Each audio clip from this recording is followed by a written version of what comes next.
Mountain Movers NGOनि सुबुं अनफावरि खामानि। गोजां बोथोराव गोनां जानाय बायदि गोरिब सुबुंफोरनो कम्बल राननानै होदों माउन्टेन मुभार्स NGOआ।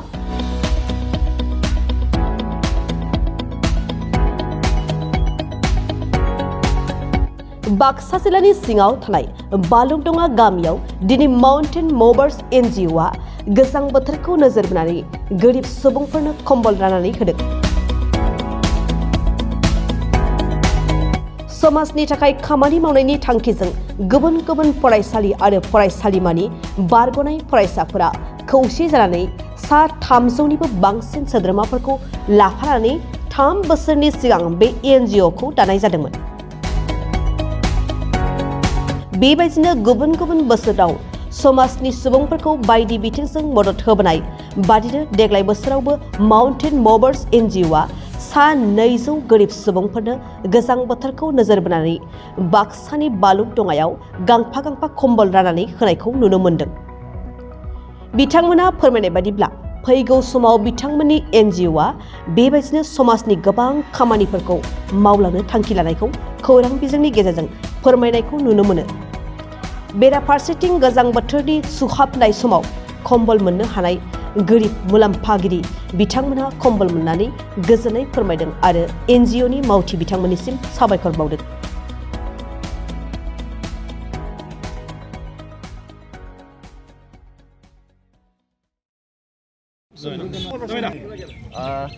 गिबियावनो आङो गासै खौरांगिरिफोरखौ बे जायगासिम खौरां लाफैनायनि थाखाय आङो हामबाय होनदों। जोंनि दिनैनि बे प्रग्रामानो जाहैबाय जोङो थांनाय 14 जानुवारि खालि जोङो लटारि जोङो होदोंमोन, खुंफुंदोंमोन जेनेबा बेनिनो जोङो दिनै प्राइज डिस्ट्रिबिउसन दंमोन। लोगोसेनो जोंनि आखायाव जा एसे रां थालांदोंमोन जों बेखौ रायजो राजाफोरनि थाखाय जोङो गोजां बोथोरखौ जोङो सिन्था खालामनानै जोङो बिसोरनो जोङो ब्लेंकेटनि मोनसे हाबाफारि लादो। माने जोङो जाय सुबुंफोरा ब्लेंकेट एफर्ड खालामनो हायाखै बिसोर एसे खस्थ' जाना दङ, बेबायदि मानसिखौ जोङो खबर लादों। खबर लानानै जोङो दिनै लेंहरनाय जादों दाब दाब जायगानिफ्राय, खाथि खाला गामिफोरनिफ्राय बर'आनो जा एसामिसानो जा गुबुन गुबुन हारिनि मानसिफोरबो फैदों आरो बिसोरनो जोङो दिनै कम्बल हरनाय जादों आरो जोंनि जे माउन्टेन मुभार्सनि फेमिलिनिफ्राय। बेसेबां जन सुबुंफोरनो होनाय जादों?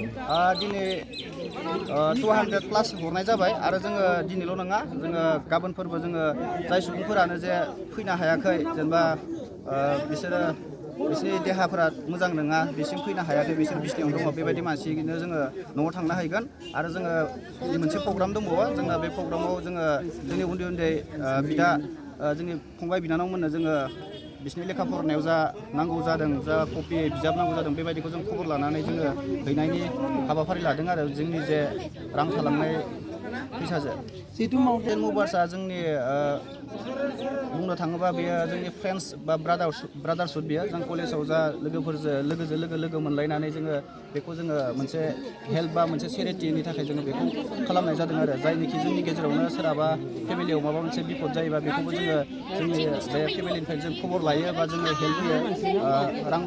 राङारि जेरै हेल्प होनो हायाबाबो जोङो माने फिजिकेलि हेल्प होयो आरो जेनेबा जोङो बिसोरनि जा खमायसायाव जोङो जा हेल्प होनाय बेखौ जोङो फुलफिल खालामो आरो जोङो। जिहेतु दाथ' जोङो बे प्रग्रामखौ जोङो मागो दमासिखौ लोब्बा लाखिनानै खालामदोंमोन। जोङो दिनै जोङो जोबोद गोजोननाय मोन्दों, जोंनि बे ओनसोलावनो जोङो बेबायदि होनो मोननानै जोङो गासै माउन्टेन मुभार्सनि फेमिलिफोरा जोङो बिराद मोजां गोजोननाय मोन्दों आरो जोङो दिनैल' नङा, जोङो बोसोरथाम जाबोबाय बेबायदिनो। जोङो आगोल जोङो गुवाहाटियाव जोङो बे प्रग्रामखौ लायोमोन, जितु फुटपाथाव जा गोलैसोनानै थानाय बिसोरनो जोङो बेबायदि रानहैयोमोन आरो एबार जोङो मोनसे सिन्था खालामनानै जोंनि जायगायावनो जोङो बे प्रग्रामखौ लानाय जादों आरो फैबाय थानाय समाव बेनिख्रुइ जोङो माने साबसिन खालामनो नाजागोन आरो जोङो।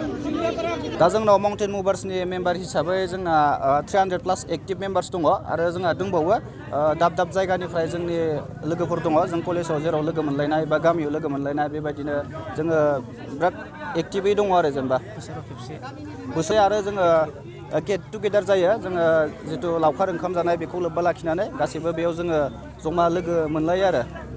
इयुन समाव हाबाफारिया बेनोसै, जोङो बेबायदिनो माबा मोनसे चेरिटि बेबायदिनो प्रग्राम लालांबाय थागोन जोङो फैबाय थानाय समाव। रायजो राजाफोरनि थाखाय जोङो मोजां खामानि मावलांनो नाजासिगोन, बेखिनियानो।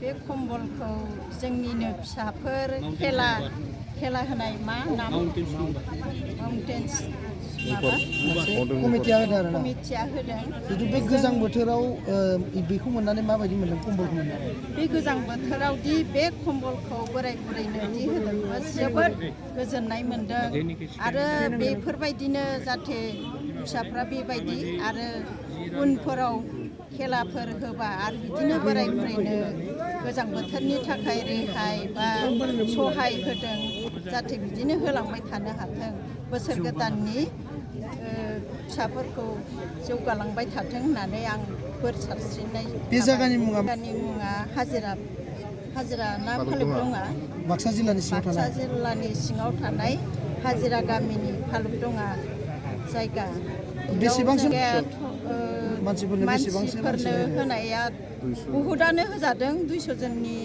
सम बारदों खोमा इसेबांसो होजादों जोबोर रोजा रोजा साबायखर थाबाय फिसाफोरनि सायाव जाहाथे बेफोरबायदिनो होलांबाय थानो हाथों आरो जिउ गोलाव जाथों फिसाफोरनि सायाव जेरै मोजांखौ मावलांबाय थानो हाथों आं बेखिनिखौनो बुंनानै थानाय जाबाय थुनलाइयारि बिथिङाव फिन गोजोनथाव रादाब लानानै फैदों बिटिआर सरकारा गोजोननि नोगोर क'क्राझाराव फिन खुंजानो थांगासिनो 3थि थुनलाइयारि फोरबो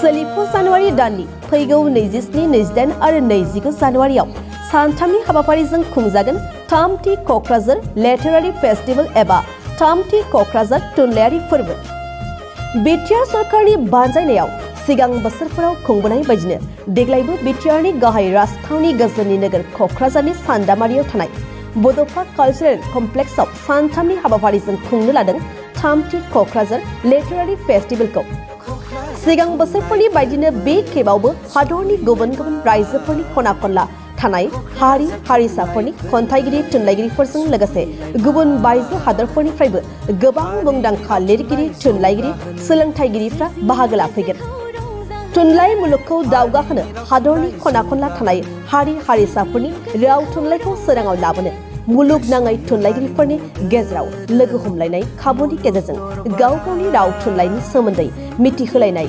रायलायनाय आरो सोमोन्दोखौ गोख्रों खालामनायनि मोनसे जौसां खालामनानै होनायजों लोगोसे गोजोन अनलायनाय गोरोबलायनाय फोथायलायनायनि मोन्थोरखौ लानानै खुंनो लानाय बे 3थि थुनलाइयारि फोरबोआव बाहागो लाफैनो हाबाफारिखौ जाफुंसार होफैनो बयखौबो खावलायदों खुंफुं आफादा।